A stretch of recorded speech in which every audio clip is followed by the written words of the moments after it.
Yo, I'm back like I never left.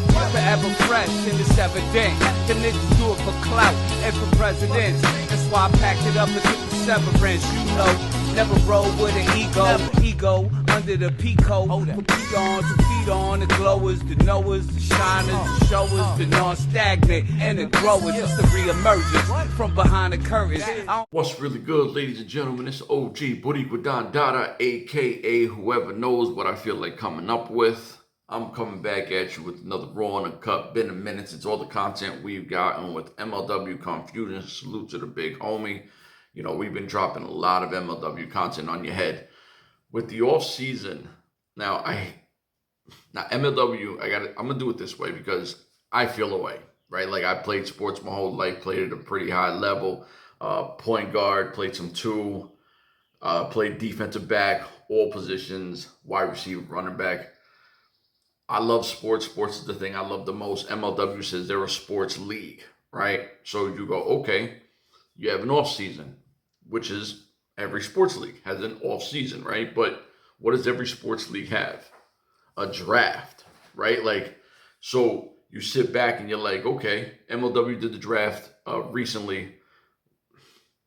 They've only done it the one time, all right? Like, and I don't know if they did it back in the days or whatever. I'm not going to do that kind of homework on it. But as long as I've been watching since the breaks, we've only seen one draft. Now, in that draft, you got in Alex Kane, the big homie, who Alex Kane is already feeling like the next Fatu, the next Hammerstone. And I'm not saying he's those type of wrestler. I'm saying his value to MLW.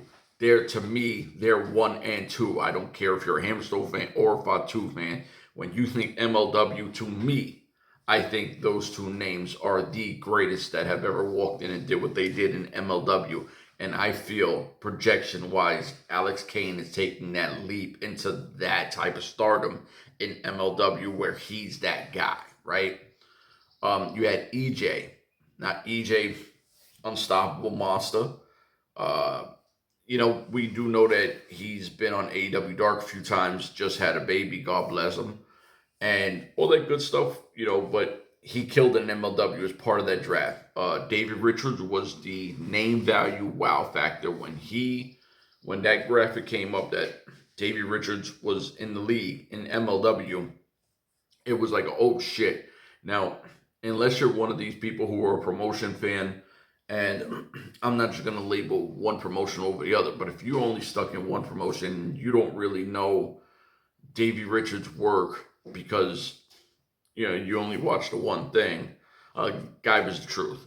You know, he could wrestle with anyone. He proved that. Great. You know, he's a decent talker. I was going to say great talker. He's a decent talker. He's more of the face kind of guy who can work a crowd and say the right things and do all that good shit. So there was a few guys that really hit in that draft.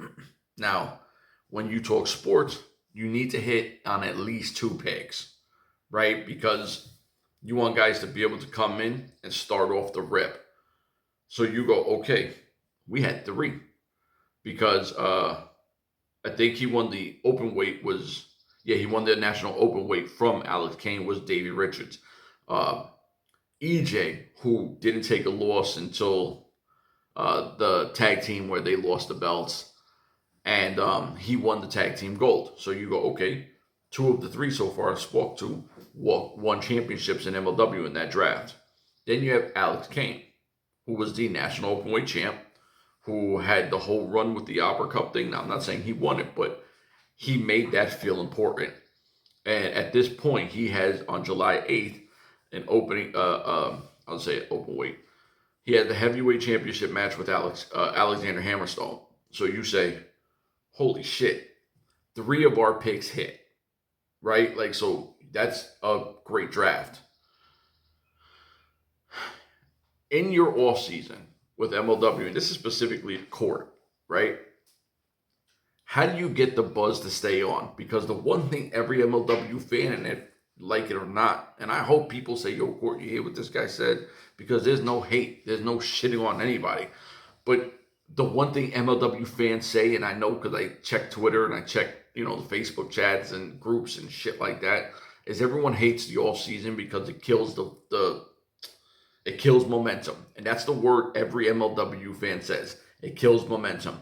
And then not for nothing, if you have new people who come in and then you have this off season, and then they're like, well, when does it come back? It's a question they ask all the time, because we do have our own MLW Facebook page, and we have fans that say, yo, when's it coming back? Now, yeah, MLW announces it, but some fans don't really give a shit to keep checking, so they'll ask. This can make a person who maybe just fell in love with MLW go to AEW, Impact, ROH, N.W.A, WWE, XYZ, XYZ, XYZ. But if you actually implemented this draft, so they go, okay, this is different, right? This is definitely more like a sports league. You get your off season, and then you work up into the draft, right? Like, so you sit back and you can make teasers. I mean, yo, Court, I know you're into sports.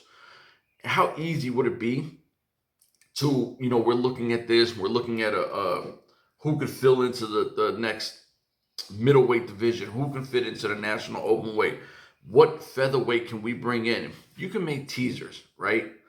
And easily, when fans go, oh shit, this is different, you know what I'm saying? Because you do have a draft yearly. Now, you could do it as small as, 8 people, 6 guys, 2 girls. It could literally be that simple. Or, 5 and 3, don't matter. But if you sit back and you implement this draft yearly, the fans go, oh shit, all right, cool. We know what we have. We go into the off season. Everybody recharges. Everybody gets their mind right. Gives an opportunity for creative to sit back, look at this worked, this did not work. Okay, maybe we can walk away from this and do this. And it gives everybody an opportunity to get on that fresh start. But then, okay, cool. But then what else do we have to look forward? That what you have to do has nothing to do with us. If you implement this draft, it gives us to sit back and go, I can't wait to see who's coming in. Who's going to come in? What draft picks are going to be there? You know what I mean? Like, make this a sports league. You want to call it a sports league? Do it like a sports league. But without that draft, that off season is just dead time. I mean, you guys don't even do the best of anything. Like, take a best of Contra Unit, a best of the Von Erichs, the best of Tom Lawler. Implement stuff, or take some, work with independents where your champions who might travel somewhere and work with something, will be able to promote not only our guys' matches, but actually say, this is on, let's just say PCW Ultra, which Fatu is the champ of, and he just fought Moose, which is a dream match for some people. Hammerstone. You could keep going through this list of places. Obviously, PCW Ultra has the best content and the best show, but I'm just saying, in general, give something so it's not just dead time. You know what I mean? The draft, though, I'm going to keep hitting on this draft thing because the draft is needed.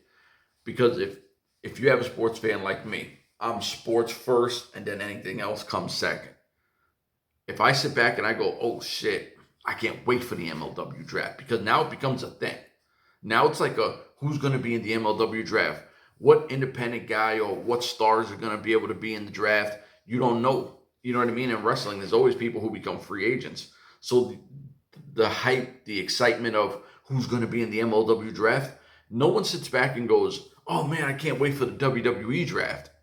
It's their draft. They're just switching guys from show to show. The MLW draft is actually bringing in people who aren't part of the show. So it gives a real feel of the NBA draft, the NFL draft. Makes it feel special, makes it feel important. This offseason, it's a momentum killer. It really is a momentum killer, especially when there's nothing else to it. It's just, you're just going to start up again? But there's no lead up to it. I don't know. I sit back and I was like, you know what? I'm going to come in, I'm going to talk nice. And I was like, I'm going to talk some MLW draft. I'm going to explain why I think this needs to be implemented, because outside of that, you're losing fans. And I don't give a shit, because if you're watching this, you've said it. You said it in every little chat group and everything else. Oh, it's a momentum killer. It kills the vibe, kills the momentum. But if you implement that draft, like I keep saying, it changes that. You have a little dead space, but then the talk becomes, as soon as it's over, like any team that doesn't win the finals or World Series or Stanley Cup, whatever, it becomes, yo, what are we going to plug in and play? What are we going to get to fix our team? That's your draft. So as soon as the season's over, it becomes who's going to be the next opportunity to come in and knock off, just say Tai at the moment because she's the women's champion, or anyone who's going to be the guy to take the belt off of this, or can there be someone XYZ in the draft? Who's going to be the next Alex Kane coming out of the draft? You know? And because that's the mark, is Alex Kane. He's the guy. When you think MLW Draft, that shit is Alex Kane. He is the greatest MLW Draft pick of all time. Facts. Just keeping it real. Court, get this shit together. Get the draft popping. Make this a real sports league. Don't just say it's a sports league because you have an off season. And you know what you did. You know what it is. Off season, dead time, kills any kind of momentum going forward. Ladies and gentlemen, for myself, my whole team, remember when I do these raw and uncut, it's just my opinion. What I say doesn't have to do with anybody else. I'm going to put that out there. That's a public service announcement. I say what I say because I feel like saying it, and I do what I do because I feel like doing it. It has nothing to do with anyone else on my team. For myself, everybody else, much love. Today is Friday. I'll drop this on Friday. Deuces, man. Enjoy your weekend.